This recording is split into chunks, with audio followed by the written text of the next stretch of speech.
Years' War, 400 years ago, pitted Catholic Europe against Protestant Europe. And 30 years was pretty much what you would call a lifetime of war. Two ways to view the world, so similar at times. Two ways to rule the world, to justify the crimes. Starting with the Protestant Reformation that kicked off a century earlier, by 1618, the Holy Roman Empire had grown deeply divided into Protestant, Lutheran, Catholic territories. But this mostly German empire, even though in reality more of a multicultural patchwork of many duchies and dioceses, was still technically an empire ruled by a single emperor of the Habsburg dynasty, and it was his duty to uphold the peace and the rights of his subjects. Emperor Ferdinand, however, who had promised religious freedom to the aristocracy upon his coronation, was going back on his word, and now pursued a new policy of re-Catholicization of his crown lands. In mainly Protestant Bohemia, this meant closing down Protestant churches and empowering the lesser Catholic clergy once again. For the Bohemians, this did not just threaten the open practice of their religion, but the actual real power of the mainly Protestant landowners. As their protests were repeatedly ignored, powerful Bohemian aristocrats finally came together against Habsburg rule. In Prague, the Bohemian capital, on May 23, 1618, they took action and threw the imperial officials out of the window. Yep, this was the second defenestration of Prague. The word comes from Fenster, the German word for window. So to defenestrate is to chuck someone out of one. Okay, with this symbolic defenestration, they had, in actual fact, openly declared war on the authority of the empire. For the Czech patriots and anti-Habsburg radicals, this was a welcome chance to take up arms. Rebellious provinces sprang up all over. They secretly raised militias and hastily organized detachments of Bohemians, Moravians, Hungarians, Silesians, and hired mercenaries fell on imperial outposts and blocked their supply lines, hoping to gather support from yet other provinces with a series of quick successes. Protestant rebels even stormed the Hofburg in Vienna in an attempt to physically seize the emperor and force him to sign their demands. The rebels rejected Ferdinand and the imperial constitution and wanted a commonwealth of their own, like that of Poland and Lithuania, led by their own king in a constitutional monarchy. Their uprising failed, however, as the Habsburg emperor was not without friends and support.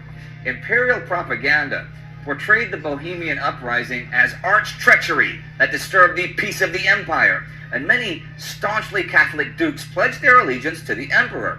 Ferdinand had been caught off guard, sure, but he had no intention of giving up the crowns of Hungary or Bohemia, which might even jeopardize the structural integrity of his whole empire, and he was determined to go on the offensive, to quell the rebellion with fire and sword.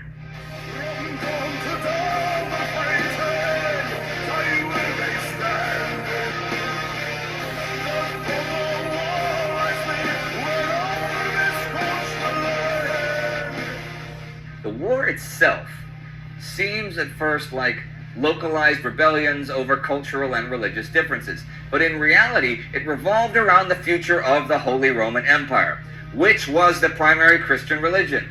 Who had the power, the emperor or the dukes and their possessions? Political unity under one belief, or even more fragmentation with religious liberty? Ferdinand's strongest ally came from Bavaria. The zealous Duke Maximilian re-established the Liga, a covenant of Catholics, and raised an army with the blessing of the papacy.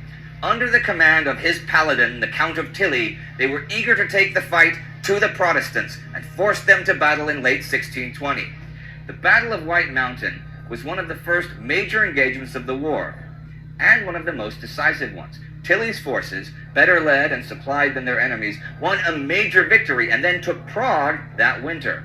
But as kings and dukes quarreled over cities, estates, and property rights, for the common people living in Prague and the villages along the trail of armies, the horrors that accompanied war became reality. And this was not a temporary situation, because this war is called the 30 Years' War because that's how long it lasted. And it is often said about the war that the longer it went on, the more the violence and cruelty intensified. But really, the seeds of uncontrolled violence were already planted in the early stages. discipline among the common soldiers was usually pretty low, and more so on the side of the rebels. Irregular forces particularly raged among the local populations. Polish skirmishers, Hungarian raiders, and Croatian cavalrymen terrorized panicked peasants and refugee columns.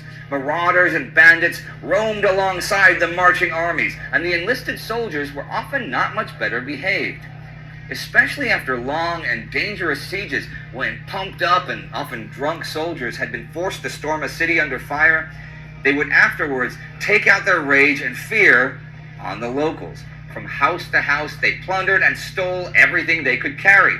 If they did not find anything, or if others were quicker than they were, because it was first come, first served when it came to plundering, they would turn on the helpless citizens. Men, women, and even children were brutally tortured for the slightest chance of hidden valuables.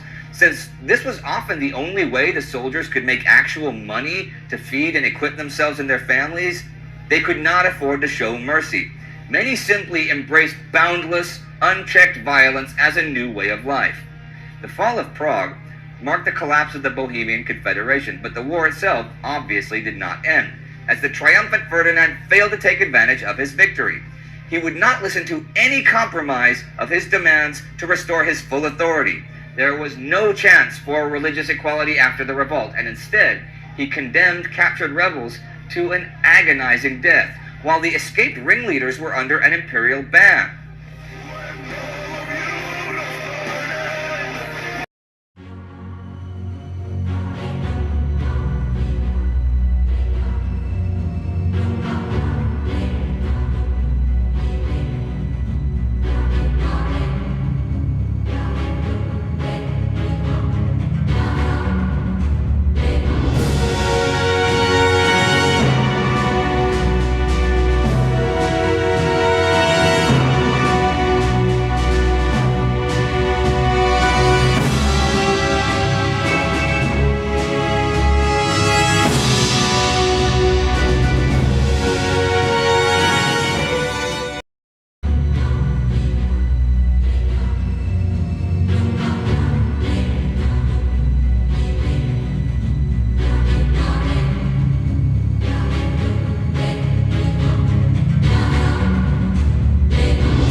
In 1687, Pennsylvania's founder and proprietor, William Penn, commissioned Thomas Home, Surveyor General, to create a plan for the colony.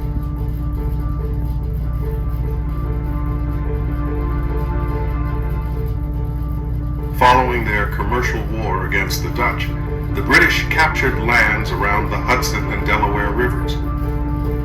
England would control the Atlantic coast in the New World. Penn's father, Admiral William Penn, had left his son an estate that included a 16,000-pound debt owed by King Charles II. Relationships mattered. The admirals with the king, and young Penns with James, the Duke of York, the king's brother. Through those relationships, Penn secured a charter for land. For England, it was a twofer. the monarchy appeased a growing political force, the Quakers, while securing a new trading partner for English merchants. Penn wanted to name the colony Sylvania, meaning woods, but King Charles made that call, Pennsylvania, to honor his loyal friend, the Admiral. For the principal port city, young William chose the name Philadelphia, one of the 7 churches referenced in the Book of Revelations, a place of goodwill and brotherly love. Holmes' regional plan defined large tracts of land beyond the boundaries of the city. The map was printed on 7 large sheets, then used to advertise land sales in London. It conveyed a sense of the great sweep of opportunity that Pennsylvania represented. Starting with the lower counties, Newcastle, Kent, and Sussex, that later became Delaware, Holmes defined the boundaries of 3 counties, Chester, Philadelphia, and Bucks. As an inducement and promotional tool, Penn set aside 40,000 acres for Quaker settlers from Wales and called it the Welsh Tract. But his hopes for a community there never took root. Another of Penn's promotional tools was the earmarking of tracts as townships reserved for specific groups. For a group of Dutch Quakers from Germany, he created German Township and sold it to Francis Daniel Pastorius.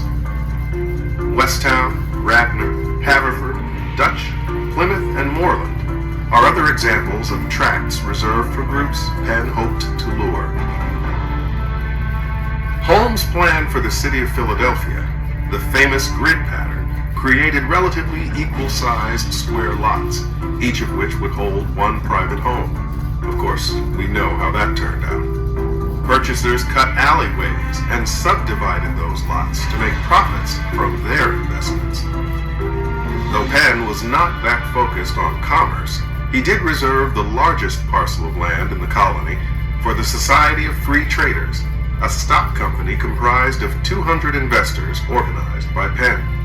They developed sawmills, glass houses, and tanneries, but the society later went bankrupt.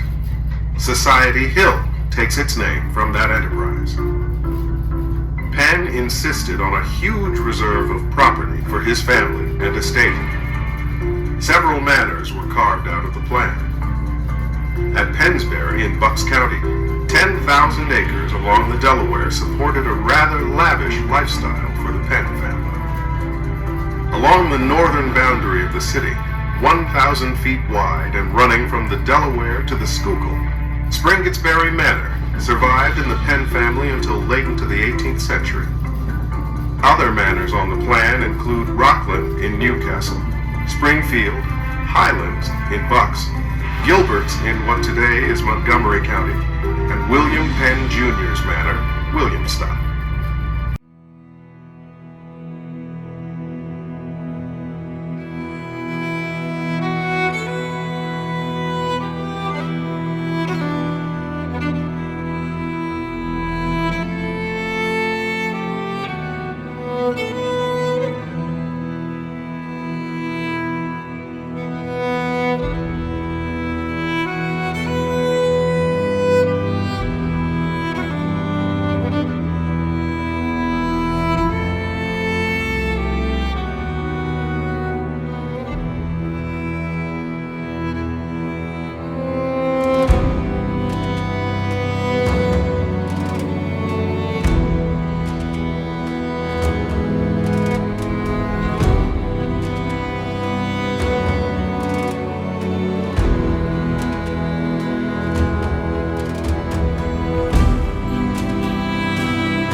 European countries were eager to gobble up as much land as possible in the New World. Sometimes this competition turned into open warfare, and the French and Indian War is a perfect example of this. Here's a crash course of 5 things about the war to get you up to speed. North America was a big, beautiful place full of endless opportunities, and Great Britain and France each wanted a piece of the action. The British controlled their 13 colonies and were looking to expand west. The French occupied Canada and were looking to expand south. It was inevitable that they'd bump into each other, and that's exactly what happened in the Ohio River Valley, an important trading area with access to the Mississippi River. The French and Indian War marked the debut of 21-year-old George Washington, a lieutenant colonel for the militia in the British colony of Virginia. In 1754, he was ordered to protect a British fort near what is now Pittsburgh. On the way, Washington encountered a French military unit, and the two sides fought in the first battle of the French and Indian War, the Battle of Jumonville Glen. Washington was young, but he was quickly gaining the experience he would need to eventually command the Continental Army. Years of territorial scuffles turned into full-blown declarations of war in 1756.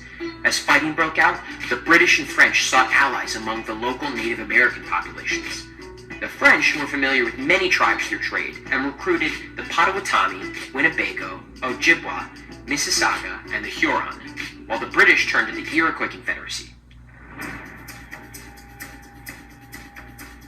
At first, the French were winning, a lot. They simply had more troops and better supplies than the British Army and drove them back towards the 13 colonies. But the tide turned in 1757 when British Secretary of State William Pitt took control of the war effort.